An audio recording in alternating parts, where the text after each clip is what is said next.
علیمہ خان، انہوں نے بھی اس حوالے سے کہا کہ ٹرمپ ہمارے کوئی مامے کا پتر تھوڑی ہے کہ وہ عمران خان کو رہا کرائے گا۔ تو یہ ایک میں سمجھتا ہوں پولیٹیکل سٹنٹ ہے اپنے ورکرز اور اپنے جو پولیٹیکل لیڈرز ہیں ان کو امید دلانے کے لیے، تاکہ یہ ہمیشہ سے اگر یہ نا امیدی پھیل جائے کسی بھی سیاسی جماعت کے اندر تو وہ لوگ چھوڑنا شروع ہو جاتے ہیں کہ اس سیاسی جماعت کا مستقبل نہیں ہے۔ میں یہ سمجھتا ہوں کہ یہ ایک امید دلانے کی ہی ٹیکٹکس ہے۔ عمران خان کی رہائی تبھی ہوگی جب میں یہ سمجھتا ہوں کہ یہ عمران خان کی طرف سے جو ایک مطالبہ جو DGISPR کی طرف سے کیا گیا تھا کہ وہ عمران خان پبلکلی معافی مانگ لیں 9 مئی کے حوالے سے، اور اس کے بعد جو مذاکرات ہیں وہ بھی سیاسی قیادت کے ساتھ کریں، فوجی قیادت کی بجائے، تو تب ہی ہو سکتی ہے۔ اب دیکھنا یہ ہے کہ ٹرمپ اس کو کتنا سیریسلی لیتے ہیں اور کیا واقعی وہ اپنا کردار ادا کرتے بھی ہیں یا نہیں کرتے، اس پہ تفصیلاً بات ہوتی رہے گی۔ اب ذرا بات کر لیتے ہیں اسی سے ہی جڑے ہوئے ایک اور معاملے کے اوپر۔ یہ پہلے بھی کوئی مہینہ 2 مہینے پہلے اس طرح کی خبریں میڈیا اور سوشل میڈیا کے اوپر آئی تھی کہ برطانیہ بڑا ایکٹیو ہے عمران خان کی رہائی کے حوالے سے، اور اس حوالے سے برطانوی سفارتکار کے حوالے سے یا جو ہائی کمشنر ہیں ان کے حوالے سے بھی خبریں آئیں کہ وہ مبینہ طور کے اوپر عمران خان کی رہائی کے لیے کچھ جو پاکستانی حکمرانوں سے مل رہی ہیں، پاکستانی سیاستدانوں سے مل رہی ہیں۔ اس حوالے سے جب بات ہوئی تھی میری بھی جو برطانوی ہائی کمیشن کے کچھ ذرائع سے، تو انہوں نے یہ کہا تھا کہ عمران خان کی رہائی کے لیے اسپیسیفکلی کوئی بات اس طرح کی نہیں کی گئی، تاہم پاکستان میں ہونے والی جو ہیومن رائٹس وائلیشنز ہیں اس کے حوالے سے بات ہوئی، یا باقی جو ایک سیاسی طور کے اوپر انتقام کی بجائے ایک پولیٹیکل جو سٹیبلٹی یا اس استحکام کے لیے تمام سیاسی جماعتوں کے حوالے سے یہ بات کی گئی کہ ایکول اپرچونٹیز ملنی چاہیے۔ عمران خان کا اسپیسیفکلی نہیں کہا گیا۔ اب آپ کو یاد ہے کہ پچھلے 2-3 دنوں سے خواجہ آصف بھی اس حوالے سے اہم بیانات دے رہے ہیں۔ پرسوں انہوں نے یہ کہا تھا کہ کچھ جو عمران خان کو بیرون ملک لے جانے کے حوالے سے کچھ باتیں ہو رہی ہیں۔ کل پھر انہوں نے جیو نیوز کے پروگرام میں دوبارہ ایک بار کہا کہ کچھ برطانوی یورپی کچھ ممالک کے سفارتکار ایکٹیو ہیں اور وہ عمران خان کو کسی یورپین کنٹری میں لے کر جانے کے حوالے سے بھی آفر تک کی گئی ہے۔ تو یہ میں سمجھتا ہوں کہ اس حوالے سے جو میری اطلاعات ہیں کہ برطانیہ بھی اس حوالے سے اس کے حوالے سے یہ خبریں آ رہی ہیں کہ برطانیہ اس حوالے سے میں نے پہلے بتایا کہ ایکٹیو ہے، اور اس کے فیکٹرز جو ہیں، ایک تو برطانیہ میں پاکستانی ڈائسپورا بہت زیادہ ہے، اور عمران خان کے جو چاہنے والے یا ان کے جو فالوورز ہیں وہاں پہ برطانیہ میں بہت زیادہ ہیں۔ ساتھ ہی ایک اور جو اہم فیکٹر ہے وہ ہے عمران خان کی سابقہ اہلیہ جمائمہ گولڈ سمتھ، وہ بھی اس حوالے سے ایکٹیو ہیں۔ وہ بالکل یہ نہیں کہ سامنے تو بالکل آ کے وہ اس طرح نہیں کر رہی، لیکن یہ خبریں آتی رہتی ہیں کہ وہ عمران خان کی رہائی کے لیے جو پاورفل وہاں پہ حلقے ہیں ان میں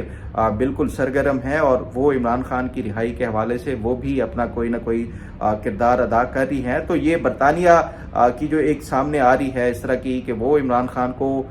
پاکستان سے یا اڈیالہ جیل سے رہا کرا کے آفر کر رہے ہیں کہ وہ وہاں پہ ان کو رکھنے کے لیے تیار ہیں، لیکن سوال یہ ہے کہ کیا عمران خان کو یہ حکومت پاکستان اور خاص طور کے اوپر ملٹری اسٹیبلشمنٹ یہ چھوڑنے کے لیے تیار ہے؟ تو اس حوالے سے میں یہ سمجھتا ہوں، اور یہ پہلے دن سے ہی، کہ یہ عمران خان کی گارنٹی دینے کے لیے کہ عمران خان یہاں سے چلے گئے تو وہ کوئی بیانات نہیں دیں گے یا وہ کوئی اس طرح کا ایکٹیولی پالیٹکس نہیں کریں گے، یہ کوئی بھی گارنٹی دینے کے لیے تیار نہیں ہے۔ اگر یہ گارنٹی میں سمجھتا ہوں کہ اگر یہ کسی بھی طرف سے مل گئی، جس طرح نواز شریف نے کیا تھا، سعودی عرب ان کو لے گیا تو ان کو جو ایک ایگریمنٹ تھا یا جو ایک کہا جاتا ہے کہ وہ ان کو کہا گیا تھا کہ وہ 10 سال تک پولیٹیکلی جو ہے وہ ایکٹیو نہیں ہوں گے، ہم نے دیکھا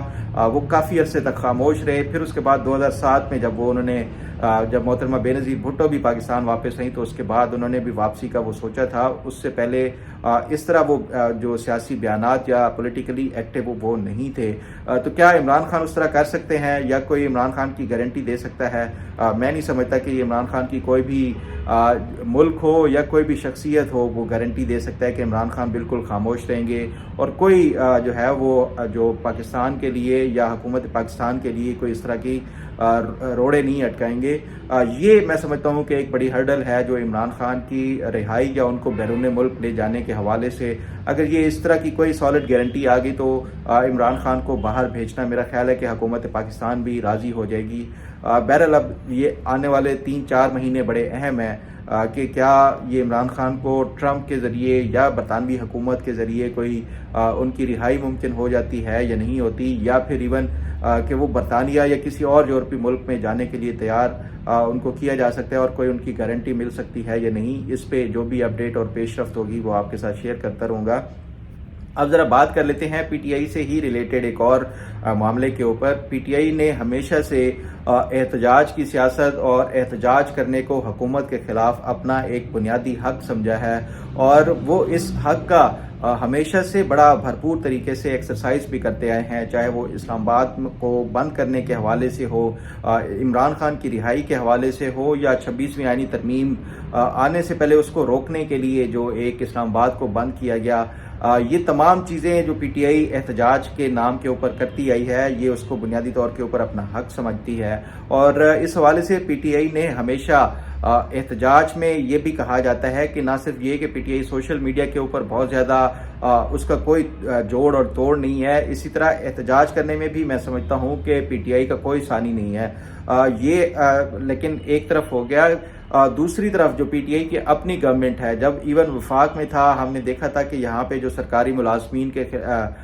خلاف جس طرح طاقت کا استعمال کیا گیا، جو کہ پی ٹی آئی کی گورنمنٹ کے خلاف احتجاج کر رہے تھے 2020-21 میں،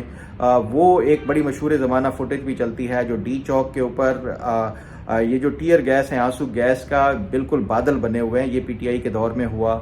یہ سارا کچھ ایک طرف، لیکن جو دوسری طرف کچھ عرصے سے یا کچھ دنوں سے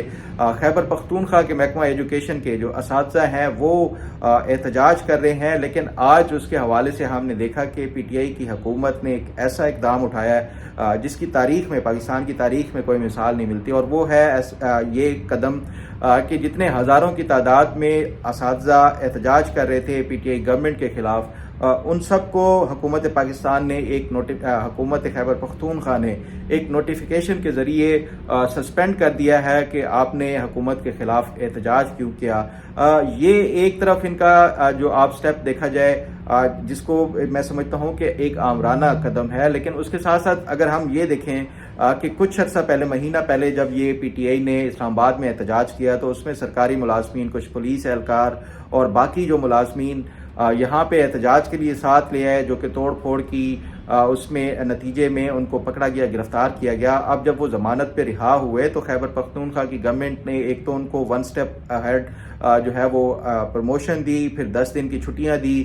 کچھ مالی طور کے اوپر بھی ان سب کی مدد کی ہے۔ تو مطلب جو حکومت کی ایک وفاق کے اوپر چڑھائی کرنے کے لیے جتنے بھی ملازمین اگر وہ خیبر پختونخوا کی حکومت اور پی ٹی آئی کے ساتھ چلیں تو وہ پی ٹی آئی ان کو نوازے گی، لیکن اگر حکومت کے خلاف کوئی سرکاری ملازمین اپنا حق مانگیں تو ان کو حق دینے کی بجائے یہ اس طرح معطل کر دینا، میں سمجھتا ہوں کہ یہ پی ٹی آئی کے جو قول و فعل میں تضاد ہے، یہ پہلے بھی آتا رہا ہے، لیکن یہ ایک جو بڑا ظالمانہ اور آمرانہ اقدام اٹھایا گیا ہے پی ٹی آئی کی حکومت کی طرف سے۔ امید ہے کہ حکومت یہ نوٹیفیکیشن واپس لیتے ہوئے ان تمام اساتذہ کو نہ صرف یہ کہ بحال کرے گی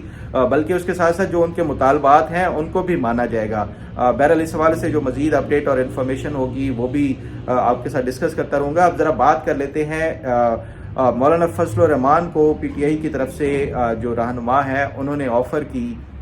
اور ان کو آفر یہ کی گئی کہ آپ عمران خان سے جا کے اڈیالہ جیل میں ملاقات کر لیں، کیونکہ عمران خان خود تو نہیں آ سکتے، اس لیے آپ کو جانا پڑے گا وہاں پہ۔ یہ پی ٹی آئی کے کچھ اہم جو رہنما ہیں انہوں نے مولانا فضل الرحمان کو ابھی پچھلے دنوں آفر کی ہے، اور یہ ان کو آفر کی گئی کہ آپ نہ صرف یہ کہ عمران خان کے ساتھ ملاقات کریں بلکہ ان کا جو ثوابی میں ابھی اسی مہینے نومبر میں جو جلسہ ہو رہا ہے اس میں بھی شرکت کریں۔ صرف یہ نہیں، مولانا فضل الرحمان کو یہ آفر نہیں کی گئی، جو ذرائع یہ بتا رہے ہیں کہ اس کے ساتھ ساتھ جو باقی جو اپوزیشن کے رہنما ہیں، خاص طور کے اوپر محمود خان اچکزئی، ان کو بھی یہ کہا گیا کہ آپ بھی چلیں اور عمران خان کے ساتھ ملاقات کریں، اور ساتھ ہی اختر مینگل صاحب کو بھی کہا گیا۔ لیکن یہ تینوں جو ہیں انہوں نے تینوں نے ہی یہ بات یا یہ جو سجیشن ہے، تجویز ہے، یہ نہیں مانی. گو کہ میرا خیال ہے کہ محمود خان اچکزئی پہلے ملاقات غالباً کر چکے ہیں عمران خان سے، لیکن مولانا فضل الرحمان اور جو اختر مینگل صاحب ہیں ان کو بھی یہ جو تجویز دی گئی کہ آپ عمران خان سے ملاقات بھی کریں اور پی ٹی آئی کے جلسے میں شرکت کریں، تاکہ جو اپوزیشن کی جماعتوں کا ایک اتحاد ہے وہ ایک پیغام دیا جائے اس حکومت کو. اور یہ اس حوالے سے جو پی ٹی آئی کے لیے بڑا امپورٹنٹ بھی ہوتا کہ یہ جو ثوابی جلسے میں اگر مولانا فضل الرحمان، کیونکہ خاص طور کے اوپر جو باقی محمود خان اچکزئی یا اس کے ساتھ ساتھ جو اختر مینگل صاحب ہیں ان کی خیبر پختونخوا کی حد تک اتنی بڑی پریزنس نہیں ہے جتنی مولانا فضل الرحمان کی ہے. تو یہ پی ٹی آئی کے لیے ایک بہت بڑا ایک میں سمجھتا ہوں بوسٹ ملتا ان کو اگر مولانا فضل الرحمان یہ تیار ہو جاتے ان کے جلسے میں جانے کے لیے اور عمران خان سے ملاقات کرنے کے حوالے سے. لیکن مولانا فضل الرحمان نے یہ جو سجیشن تھی یا یہ جو تجویز یا آفر تھی یہ اس کو ماننے سے انہوں نے انکار کر دیا، اور بجائے اس کے کہ وہ عمران خان سے ملاقات کرنے کے انہوں نے یہ ان سے وہ کیا بہانہ بنایا کہ وہ ان کا یو کے کا وزٹ ہے تو وہ وہاں پہ برطانیہ جا رہے ہیں، اس لیے ملاقات نہیں ہو سکتی. تو یہ ایک پی ٹی آئی کی طرف سے جو کوشش کی گئی مولانا فضل الرحمان کو اس طرح جو میننگ فل ایک اتحاد کے حوالے سے وہ کامیاب نہیں ہو سکی. اس پہ میں نے آپ کو پہلے بھی اپنے ایک ویلاگ میں بتایا تھا کہ مولانا فضل الرحمان نے پہلے ہی کلیئر کیا ہوا ہے کہ ان کے جو ہے وہ ایشو ٹو ایشو بیسس جو ہے وہ پی ٹی آئی کے ساتھ وہ ساتھ دے سکتے ہیں، لیکن ایسا کہ وہ ایک بالکل اتحاد جو ہوتا ہے جس طرح ہم نے ماضی میں دیکھا پی ڈی ایم کا جو اتحاد ہوا تھا، اس طرح کا اتحاد جو مولانا فضل الرحمان اور پی ٹی آئی کے درمیان نہیں ہو سکتا. اور اس کی ایک بنیادی وجہ دونوں جماعتوں کی آئیڈیالوجی میں فرق ہے اور دونوں جماعتوں کی جو سیاسی طور کے اوپر طرز عمل ہے اس میں بھی فرق ہے. مولانا فضل الرحمان کے جو نیچرل الائز ہیں وہ مسلم لیگ نون ہو سکتی ہے، پاکستان پیپلز پارٹی، یہ اس طرح کی جماعتوں کے ساتھ کیونکہ وہ ایک نیچرل ان کا ایک وہ بنتا ہے تو وہ اس لیے ان کا اتحاد ہوا تھا پی ٹی آئی کے ساتھ. کیونکہ ہم نے دیکھا ہے کہ مولانا فضل الرحمان کے جس طرح القابات سے نوازا جاتا ہے پی ٹی آئی کے جلسوں میں، اب بھی اگر مولانا فضل الرحمان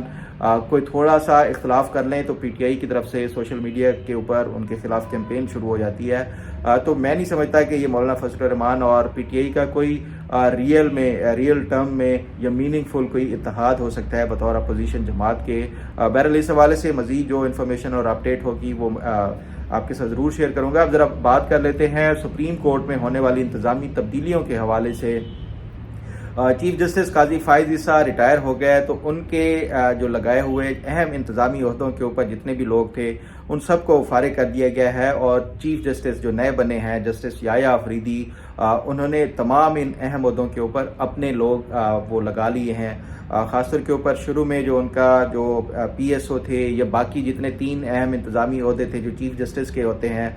وہ انہوں نے تبدیل کیے. پھر ہم نے دیکھا کہ جسٹس منصور علی شاہ کے جو پرسنل ریسرچرز تھے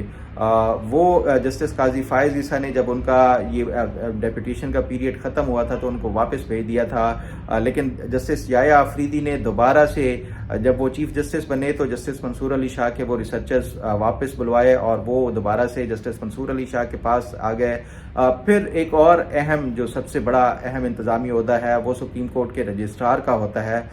جسٹس قاضی فائز عیسیٰ نے اپنے دور میں جو رجسٹرار کے لیے اپوائنٹ کرائی تھی وہ بھی عدلیہ سے ہی تھی، جزیلہ سلیم صاحبہ، ان کو لگایا تھا. لیکن جب یہ جسٹس یحییٰ آفریدی آئے ہیں تو وہ انہوں نے اب یہ ایک فائنل جو انتظامی عہدہ جو بڑا عہدہ ہے اس میں تبدیلی لاتے ہوئے جزیلہ سلیم کو واپس جو لاہور ہائی کورٹ ہے ان کے سپرد ان کی خدمات کر دی ہیں، اور ان کی جگہ کے اوپر پاکستان ایڈمنسٹریٹو سروس جو کہ سابقہ ڈی ایم جی گروپ تھا ان سے ایک ریٹائرڈ بیوروکریٹ محمد سلیم، یہ گریڈ 22 کے آفیسر تھے، ان کو لگایا ہے بطور رجسٹرار سپریم کورٹ کے. تو یہ جو اہم انتظامی عہدے تھے وہ تقریباً اب چیف جسٹس یحییٰ آفریدی نے اپنی جو مرضی کے مطابق لگا لیے ہیں. پھر ہم نے دیکھا ہے کہ جو ان کی طرف سے باقی جو اقدامات ہیں وہ بھی ہو رہے ہیں. تو یہ جو جسٹس یحییٰ آفریدی نے تمام تر جتنے بھی جو لیگیسی یا جو ایک اہم انتظامی عہدوں کے اوپر جسٹس قاضی فائز عیسیٰ کے لوگ تھے وہ سارے ہٹا دیے ہیں. اب دیکھنا یہ ہوگا کہ وہ بطور چیف جسٹس کس طرح کا جو ہے وہ کام کرتے ہیں، خاص طور کے اوپر جو عدلیہ کے اندر ریفارمز ہے اور مینلی جو خاص طور کے اوپر جو لوور جوڈیشری ہے اس میں کس طرح کی اصلاحات لے آتے ہیں، کیونکہ سب سے زیادہ بنیادی ضرورت اس ٹائم لوور جوڈیشری میں، لوور کورٹس میں عوام کے جو مقدمات ہوتے ہیں، اور وہاں پہ ہی سب سے زیادہ مبینہ کرپشن کے واقعات یا جو ناانصافی کے واقعات ہوتے ہیں وہ ہوتے ہیں۔ اس پہ بھی ہمیں جو ہے وہ میں سمجھتا ہوں کہ یہ چیف جسٹس کو زیادہ توجہ دینے کی ضرورت ہے، اور امید ہے کہ یہ عام عوام کو انصاف دینے کے لیے اپنا کردار بھرپور ادا کریں گے۔ امید ہے آپ کو آج کا پروگرام بھی پسند آئے گا۔ اللہ تعالیٰ آپ کا حامی و ناصر ہو۔ اللہ حافظ۔